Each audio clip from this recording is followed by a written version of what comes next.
Yes, friends. Namaste. DP Sir की class revision session number 2 24 April 2022 Sunday and the chapter going on is dissolution. Yes, संकल्प कर लो, मन में ठान लो, dissolution के 5 में से 5 नंबर लाकर ही रहूंगा या रहूंगी। और बहुत ही प्यारा चैप्टर है, एक बार थोड़े बहुत कॉन्सेप्ट्स पे वर्क कर लिया, आपको इसमें कोई नहीं रोक सकता। 5 मार्क में इसमें 2 टाइप के सवाल आने की संभावना है बच्चों।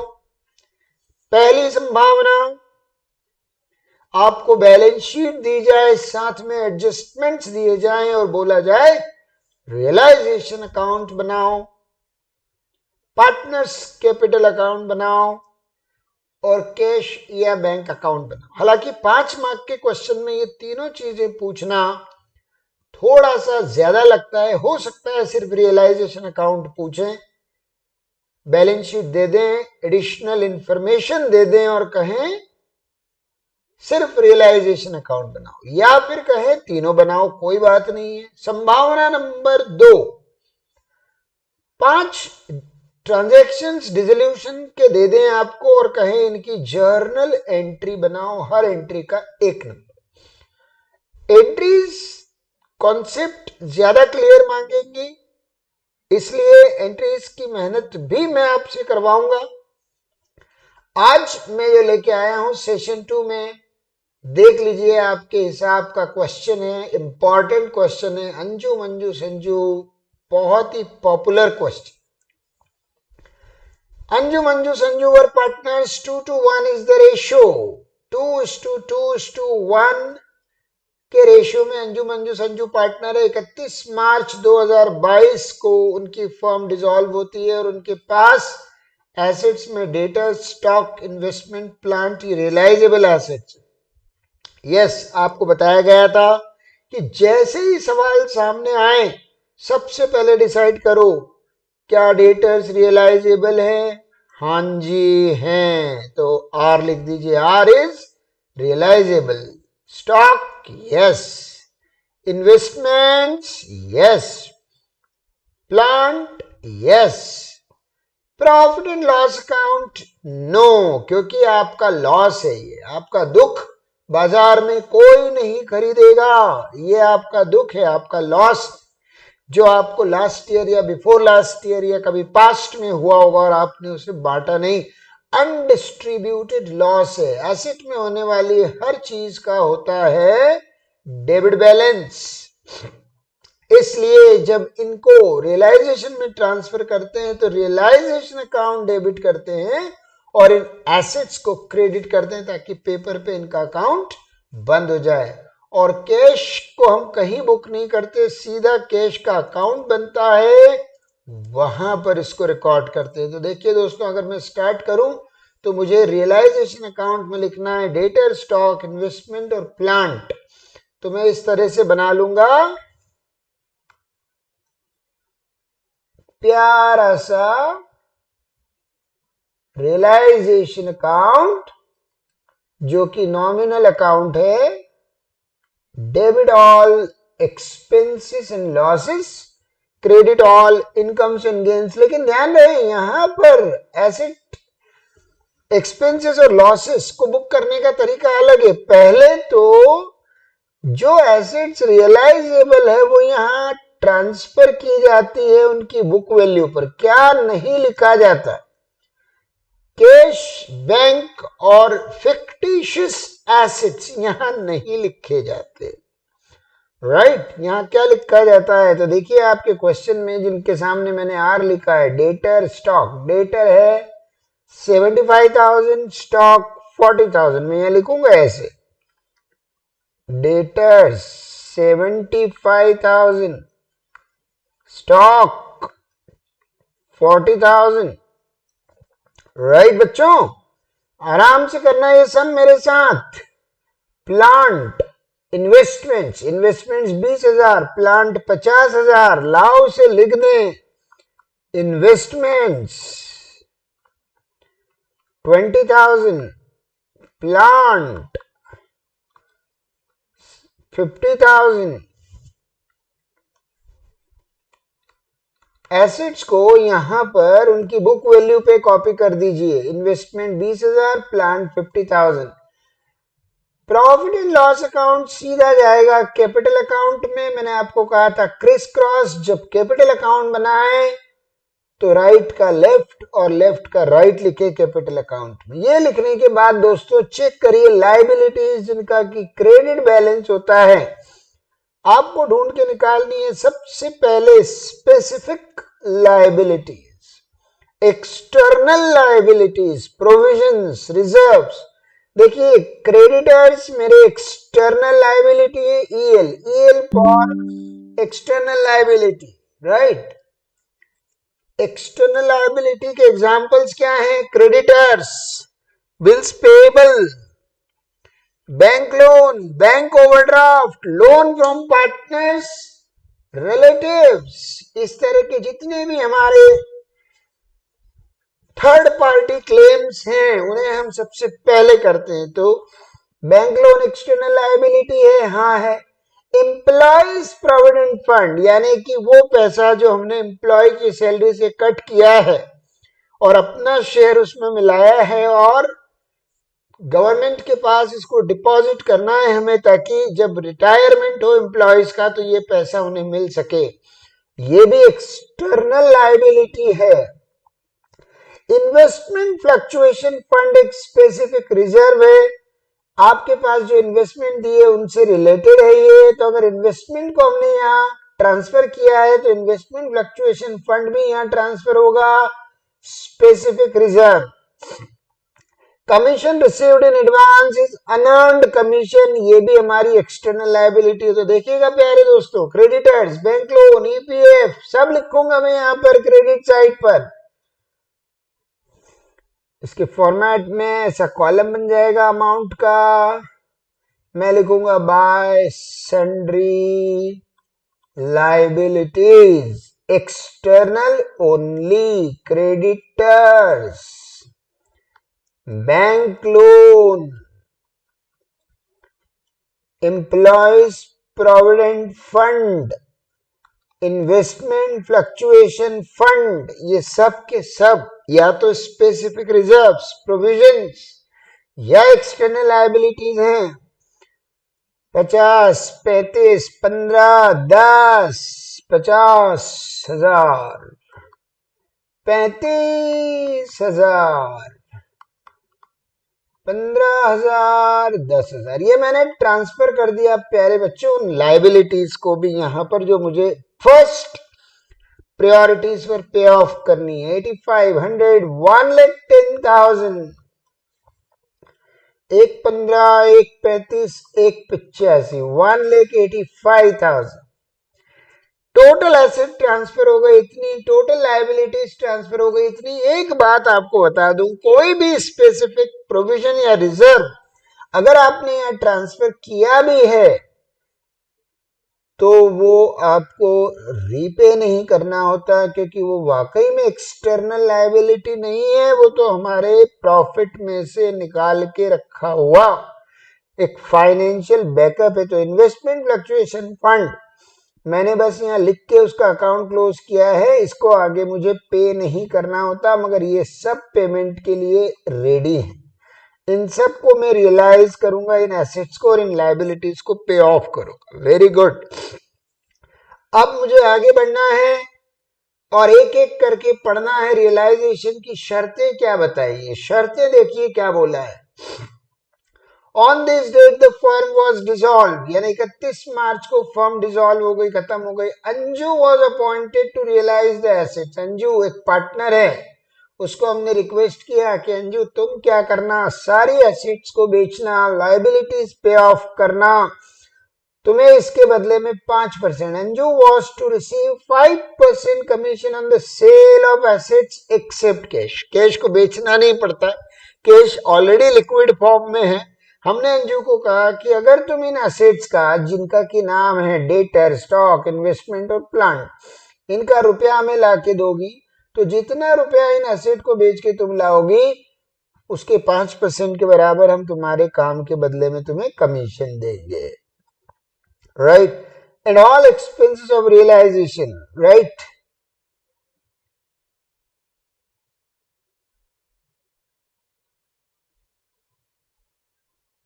all expenses of realization were to be borne by Anju. Anju को हमने क्या कहा, अंजू को हमने एक शर्त रखी, तुम 5% कमीशन में एसेट बेचो और जितने भी खर्चे होंगे ना रियलाइजेशन के, वो उस 5% के अंदर तुम ही मैनेज करना, यानी अलग से खर्चा अगर हुआ तो हम नहीं देंगे। Anju realize the assets as under, debtors को 20% कम पे अंजू ने रियलाइज किया। तो देखिए बेटा, कल भी हमने पढ़ा था, आज फिर पढ़ रहे हैं, जिन एसेट्स को हमने इधर लेफ्ट पे कॉपी किया वो इधर राइट पे रियलाइज होंगी।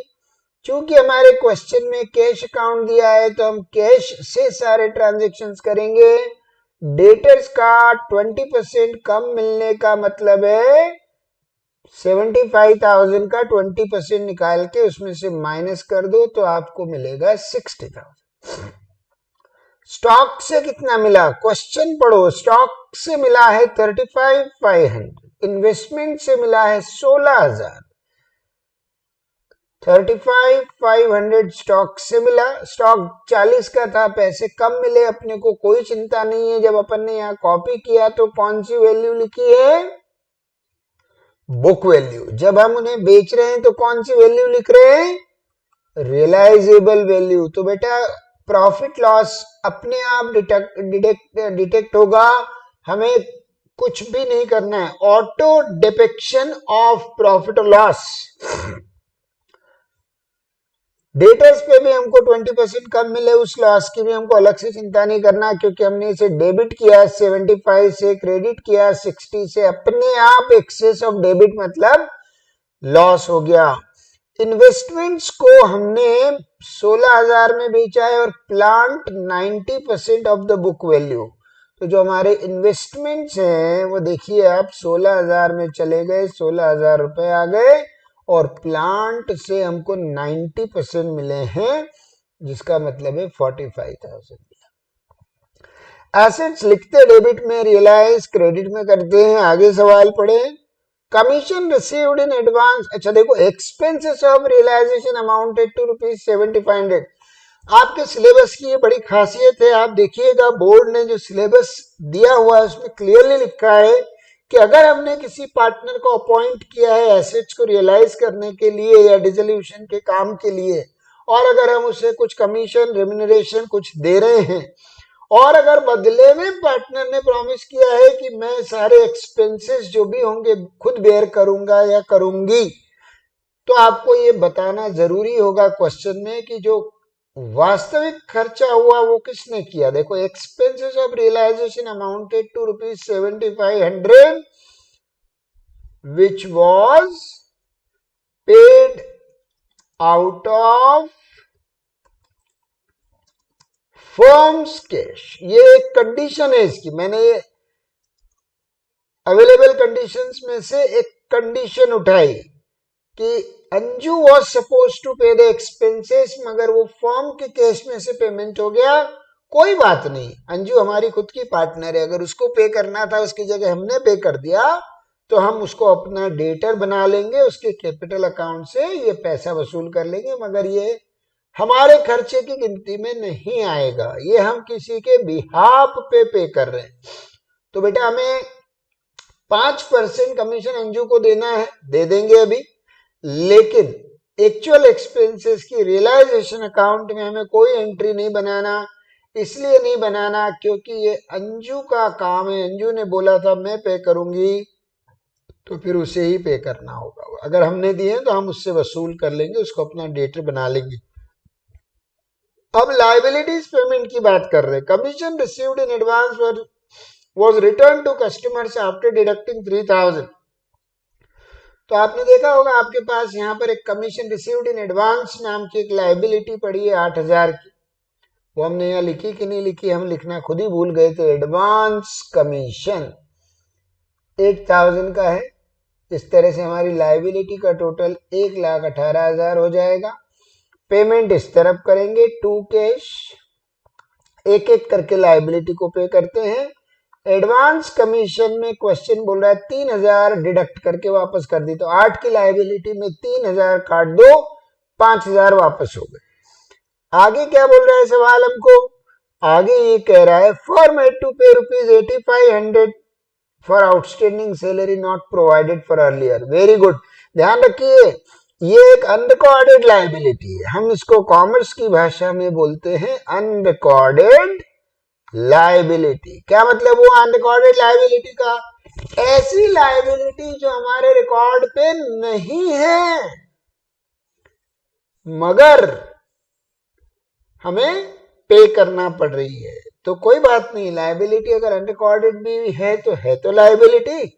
तो 8,500 हम आउटस्टैंडिंग कमीशन के पे कर रहे हैं, आउटस्टैंडिंग सैलरी के, outstanding salary not recorded earlier 8,000। Liability चाहे रिकॉर्ड पे हो या ना हो, अनरिकॉर्डेड है तो पेमेंट होगा। Compensation paid to employees amounted to ₹17,000। This liability was also not provided. Employees को हमने कुछ कॉम्पेंसेशन दिया है और जिसको बोलते हैं वर्कर्स कॉम्पेंसेशन क्लेम, और ये लाइबिलिटी भी बता रहे हैं कि ऊपर बैलेंस शीट में प्रेजेंट नहीं है। 20,000 had to be paid for provident fund, तो 17,000 का कॉम्पेंसेशन देना है वर्कर्स को, workers compensation claim 17,000। Provident fund हमारे रिकॉर्ड पे ऑलरेडी था 15, मगर हमें देना पड़े उसके 20,000, हो सकता है कि और अमाउंट ड्यू हो गया हो over the period of time. Question खत्म हो गया। इसके बाद इन्होंने ये नहीं बताया कि और कोई लाइबिलिटी अगर बची है तो उसका क्या होगा। तो आओ चेक करते हैं। हमारे क्रेडिटर्स अभी भी वेटिंग में हैं, क्या करेंगे। हमारा बैंक लोन अभी भी वेटिंग में है, क्या करेंगे आप बताइए। पहले आप बताइए फिर मैं बताता हूँ। देखो प्यारे बच्चों, creditors, bills payable, external liability की जानकारी अगर क्वेश्चन में ना दी हो, किसी भी एक्सटर्नल लायबिलिटी के बारे में अगर आपका क्वेश्चन खामोश है, मैंने कहा था पहले कल भी, खामोश वो लायबिलिटीज हैं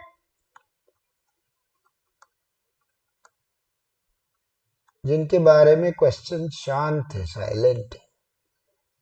as per the prudence principal हमें उन्हें फुल बुक वैल्यू पे करना पड़ता है।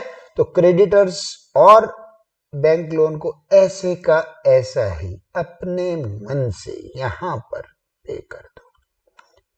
क्रेडिटर्स, बैंक लोन, अमाउंट देख लो कितने हैं, 50,000 और 35,000, बिना लड़ाई किए पे कर दो, खत्म हो गया। और कोई लायबिलिटी बची नहीं। क्रेडिटर, बैंक लोन हमने अभी पे कर दिया। ईपीएफ की जानकारी क्वेश्चन में है, आईएफएफ लायबिलिटी होती नहीं है, एडवांस कमीशन हमने पे कर दिया।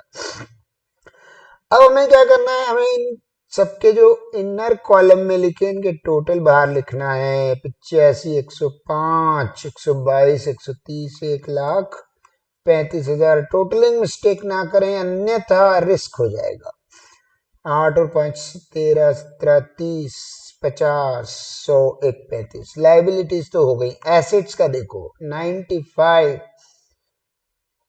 140, 156, 500, बेटा इसका भी टोटल आ गया।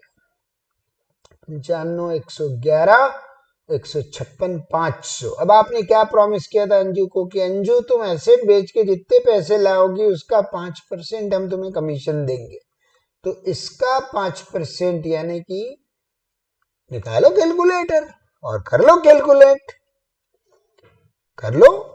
7825 आएगा। 7825 का कमीशन अपने को अंजू को पे करना होगा, जो कि हमारा खर्चा होगा, हम डेबिट में लिखेंगे। चूंकि पार्टनर को देना है तो डिसोल्यूशन का रूल है, पार्टनर को सबसे आखिरी में देते हैं। पहले एक्सटर्नल लायबिलिटीज, फिर लोन फ्रॉम पार्टनर, और फिर पार्टनर का कैपिटल सेटलमेंट। तो Anju's capital account 5% of 156,500,7825। Thank you very much. ये हो गया साहब लाइबिलिटीज का भी निपटारा।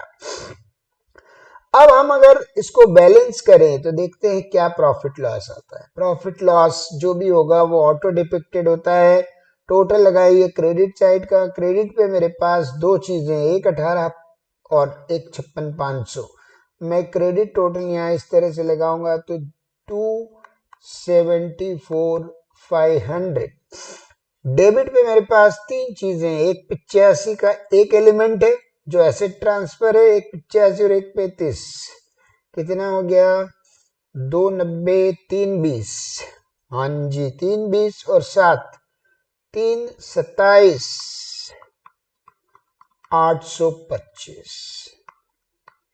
अब इन दोनों साइड को हम बैलेंस करेंगे। कैसे करते हैं? क्रेडिट माइनस डेबिट या फिर डेबिट माइनस क्रेडिट। जो बड़ा टोटल है उससे छोटे टोटल को माइनस कीजिए। डेबिट पे टोटल है 327,825, क्रेडिट पे टोटल है 275,500। ये बचा 5 3 3 5 53,325 रुपए का इस क्वेश्चन में। चूंकि डेबिट बड़ा है तो लॉस आ गया। लॉस चला जाएगा पार्टनर्स कैपिटल अकाउंट में by loss on realization transferred to capital account. Anju Manju Sanju. कितना लॉस? 53,325। हाँ जी 15 में से 8, 18 में से 5 गए तो 3। 53,325 जो भी उनका रेशो है उस रेशो में इस लॉस को बांट दिया जाएगा।